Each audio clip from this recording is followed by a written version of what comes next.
I'm kicking off year 2 of the 6th Ed Dwarf collection with a real fan favourite, the Anvil of Doom. Surely one of Warhammer's all-time great centrepiece figures. It goes without saying, but I really loved painting up this miniature. Even just the Anvil guards I'd easily put amongst my favourite sculpts in the range. Then consider all the detail and character across the furnace and anvil itself, and you're onto a winner. As always, I'll be looking at the history of the unit, the various sculpts it's received, and my experience of building and painting the kit for my own collection. To begin, we caught our first glimpse of the model in White Dwarf 252 from January 2001, 1 month prior to its release, as part of the short promo of the impending Dwarf range. This was the last of 3 such teasers over successive editions of the magazine, showing off the new kits alongside work-in-progress shots of Paul Dainton's cover artwork for the army book. There is, by the way, a fantastic interview with Paul Dainton from a couple of weeks ago by Flimdeg Miniatures, in which he discusses the dwarf artwork a bit. I'll put a link to his video in the description. The angle that they chose for this promo shot of the anvil always struck me as a rather strange choice. I guess they wanted to show off the detail on its surface and perhaps the runic engravings on the stonework. Compare it, for instance, to the more typical shot featured later on in the edition of the magazine for the Advance Order page, which gives a more flattering view of Thorek and the Anvil guards themselves. But then, given the nature of this figure, it's perhaps no wonder that we see a bit of indecision over how best to photograph it. Sure, we'd had monstrous or mounted characters and ludicrous vehicles before, but this one took a different, more sober approach to the idea of a centrepiece model, almost diorama-like in its composition. A style that GW's returned to a number of times over the years in highly distinctive sculpts like the Triumph of St. Catherine and Catacross, Monarch of the Necropolis. The entire unit profile for the new named character version of a Rune Lord with Anvil, Thorek Ironbrow, together with his accompanying background narrative, was included in the next edition of White Dwarf, number 253, to promote the model's release. Thorek is, the narrator recounts, a proper old-fashioned dwarf with little time for them modern ideas on how to forge weapons and armour. Nor does he care what runes are fashionable this century or that. If it was good enough for our ancestors in the War of Vengeance, it's good enough for Thorek Ironbrow. And later on, when they were made, the anvils could use the rune they're named for, but now I reckon it's only Thorek's that can do that. Mainly that's down to old Ironbrow himself. He knows more about the runes than any other dwarf alive, and that's just because he spent his whole life reading the ancient texts and talking with the oldest and wisest rune lords. The rune they're named for is of course the Rune of Doom, a spell cast on a 12 up, which only Thorek can cast.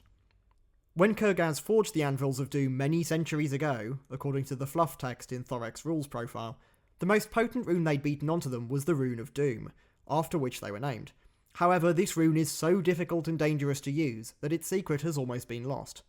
Some have not ever dared to use it, or have never seen a threat they deemed sufficient to warrant its power. Others have tried and failed to contain and focus its might, and their anvils have been torn apart by the uncontrolled energies. Today, the only remaining Rune Lord with the skill and courage to attempt it is Thorek Ironbrow. The spell raises a ghostly manifestation of the dwarves' own grim and doom-laden nature amongst their ranks, causing all dwarves in the army to cause fear. You're also entitled, it mentions, to a small grumble about the passing of your golden age. Also unique to Thorek is his anvil-headed hammer, clad Brakak, bearing a new rune, designed and struck onto it by Thorek himself. It's quite the item. No armour save is allowed against clad Brakak, and if the target fails its ward save or doesn't have one, then any armour they were wearing and shield they were carrying are destroyed, including magical armour and shields. True to its description, the head of the hammer is indeed sculpted as a teeny tiny version of the anvil itself, ornate plinth and all. As I mentioned earlier on, this level of detail is found all over the set, with some really intricate designs across the whole miniature that, nevertheless, remain crisp and easy to pick out while painting. The miniature was sculpted by Ali Morrison and Tim Adcock. Ali, I suspect, having sculpted the dwarf figures, and Tim, known for his work on vehicles at GW, the Anvil and Furnace. Much of the decoration on the anvil continues a familiar theme in the army, with its use of Celtic or Norse knots, twisted rope or braids, as well, of course, as various runes. Despite sitting atop a ring of stones instead of its wheeled carriage, like the somewhat absurd 4th edition sculpt, the design of the anvil itself contains many a reference to Michael Perry's original sculpt. Compare the faces, the knotwork and runic inscriptions on the side of the anvil to that of the 6th edition sculpt, the design on the horn of the anvil, and even the plinth in the shape of a figure supporting the anvil with his hands. Notice as well little things like the studs down the shaft of the hammers wielded by the anvil guards. The large rune on the face of the anvil, a strange touch given the purpose of an anvil, but never mind, is supposedly the Rune of Sorcery, which was hammered onto each gleaming anvil by Kurgaz, the most skilled of the Old Ones, who, according to fluff text in the 4th and 6th edition army books alike, forged the anvils himself from Gromril in the bowels of Thunder Mountain. This lore disappears from the 6.5 edition book onwards, before being somewhat replaced in the Old World Forces of Fantasy book, which describes how many runesmiths believe the anvils to have been created by the great Forgefather Grugni himself, when the world was still young. Anyway, back to the 6th edition model. Although Clad Brakak, Thorek's hammer, is described as being unique to the famous runesmith, no alternative part is included in the set, so it'll have to do for everyone.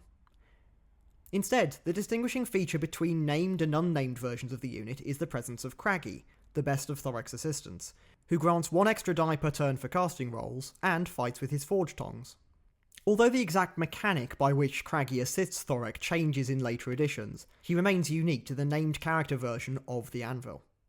As is the way, however, for many a named character in the old world, he has now been erased, sadly becoming just a forge father to any old rune lord or runesmith.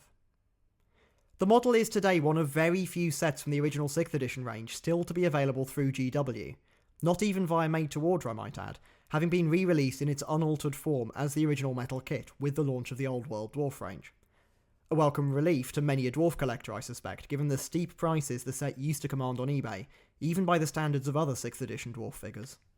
This particular example, however, was by no means a recent purchase, having been in my possession, built but unpainted, since around 2006.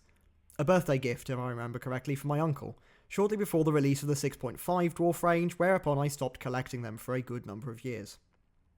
So there we have it. If you're a fan of these classic sculpts, why not check out the playlist for similar videos on other Middlehammer dwarves, as I gradually finish a complete collection of the entire 6th edition range. It's probably going to be something a bit smaller from the collection that I paint up for next month, as I try to squeeze in a Mortime warband and a new Blood Bowl team I'm meant to be finishing off. But I'm determined to keep things ticking over with the collection, so I will at least have something to show. Anyway, good luck with all your hobbying, and until next time.